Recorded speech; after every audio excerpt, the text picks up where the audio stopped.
Well, they finally did it. They made an Atlas Shrugged movie. You ever have a movie that you're always hoping would never get made? There's several books, games, and TV series that I hope never get made into movies, either because I respect the source material too much and I don't want it corrupted, or because I hate the source material and I don't want it celebrated. Atlas Shrugged is a weird combination of the two. For the uninitiated, Atlas Shrugged is the magnum opus of one Ayn Rand, the founder of a philosophical political field of thought known as objectivism. Ostensibly, objectivism is based around a hard-eyed and realistic look at the world based on science and reason.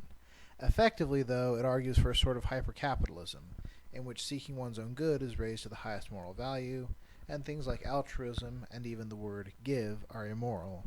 A full analysis of the book and Ayn Rand's philosophies in general would be a much longer post. You can find many such analyses on the web. But suffice it to say, Ayn Rand is the author I love to hate. I've read several of her books, often more than once, though I do tend to skip some of the more interminable monologues. And I'm actually impressed with her writing ability. I absolutely do not agree with her philosophy, but if you dial back some of her rhetoric by 75%, some of her points become almost cogent. Her works are very influential among a minority of the American public, and some in other countries, and while I have a real problem with a worldview based on her works, she has made me look harder at some of my assumptions, which is an accomplishment for any philosopher. Which brings us to the movie.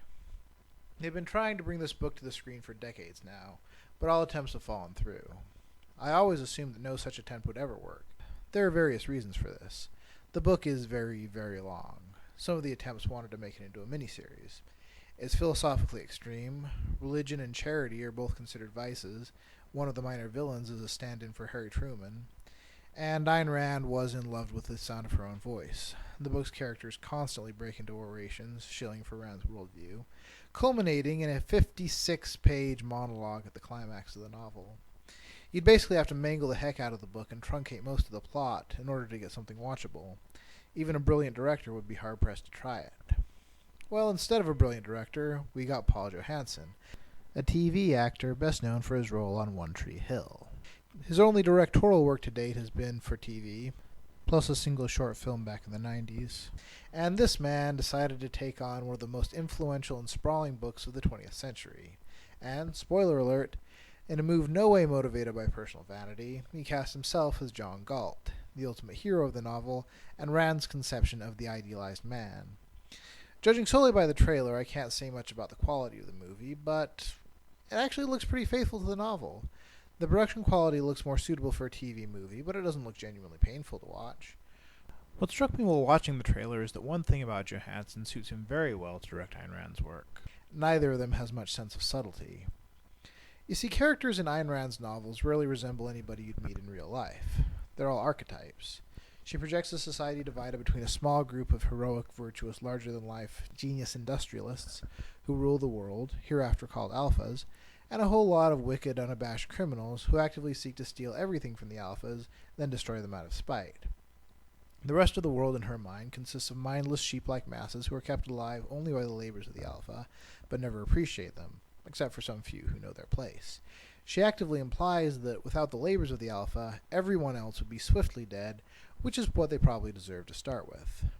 Every character in the novel who's not an alpha is a straw man, existing only to show how wrong the non-Rand worldview is.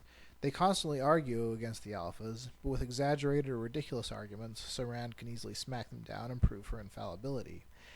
The really screwy thing is, you get the impression that this is how Ayn Rand actually sees the world.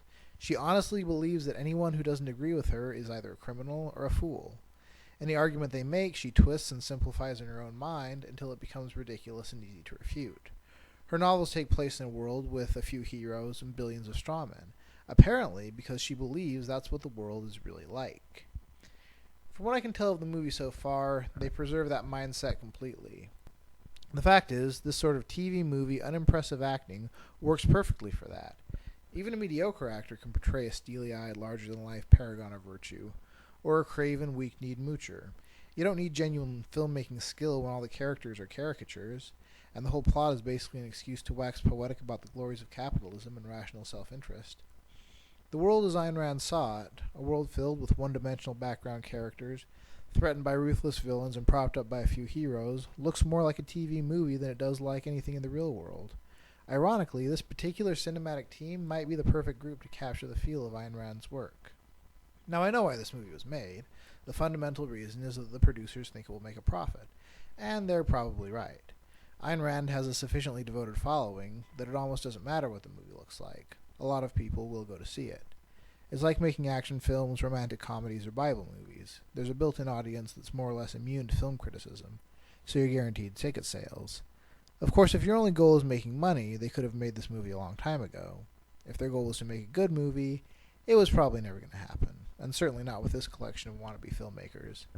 On the other hand, if your only goal was to produce a tract for the objectivist philosophy and preserve the feel of Rand's story at the same time, they may have pulled it off. How would Ayn Rand feel about this? It's hard to say. She claimed the highest value in life was making money, but she acknowledged that it's possible to do so without creating real value. She kind of sighed at this reality without actually condemning it. She might look at this not that well-made movie and wish that her work was treated better, but her narrative was always in service to her message. If her message is preserved, then this movie provides everything the novel did. The harsh truth is that this level of filmmaking quality probably captured her writing skill better than anything else could.